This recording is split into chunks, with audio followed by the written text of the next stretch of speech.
People pile on top of each other, sheltering behind anything they could. But they were in an open field, easy targets for the gunmen in the tower. I don't know where to go. Oh my God. Thousands looking for safety anywhere, even a stranger's car. Turn around. Can we get in? Can we get in? Yeah, get in. Turn around. Back up. Relax, relax. At least one person is dead, and it is feared the death toll will dramatically increase as dozens of people remain unaccounted for. Just into our newsroom, this security camera video. Now, remember, this is from an adjacent condominium. Stunning. It captured the moment of the collapse, a 12-story complex simply turning to rubble. It almost looks as if it was an intended implosion. Here's ABC's Rena Roy with the latest.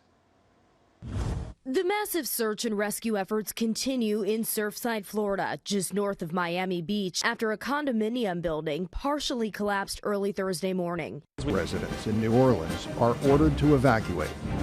For those without the means to leave, the city sets up shelters. Many locals simply hunker down in their homes and prepare to weather the storm. As dawn breaks, Katrina's wind speeds slow back down to a Category 4 hurricane. It makes landfall at 6 a.m., 60 miles southeast of New Orleans. Its 140-mile-an-hour winds pummel the coasts of Louisiana, Mississippi.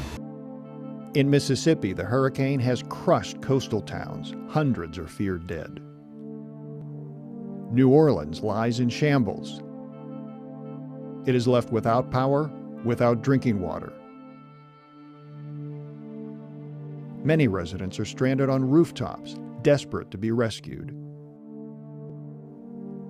Bodies float in the streets. Looting breaks out. Thousands make their way to the Superdome and Convention Center in hopes of being evacuated. Conditions at the Superdome and Convention Center are increasingly unsafe. People lack food, water, and basic sanitation. There are reports of violent assaults. Altogether, over 50,000 people wait for the buses that will evacuate them. For most, the buses do not come. Deadly wildfires out west. Nearly 200 fires are burning right now in Washington, Oregon, and California, and thousands are still racing to evacuate. The Creek Fire in Northern California, one of the largest right now, is burning an area the size of New York City's Central Park every half hour. ABC News Chief Meteorologist Ginger Z is in Southern California near the El Dorado fire with the latest. Overnight, a widespread wildfire emergency spanning 3 states. High winds acting like natural kerosene, fueling more than 50 large wildfires in Washington, Oregon, and California alone. We're going to need other units in there as well. It's going to be in the structures pretty soon. In Oregon, urgent evacuations in Medford. More than 200,000 acres incinerated in that state so far. This parking lot filled with wilted metal and still smoldering roofs. This car abandoned, its tires melted to the road, flames still licking at the trees.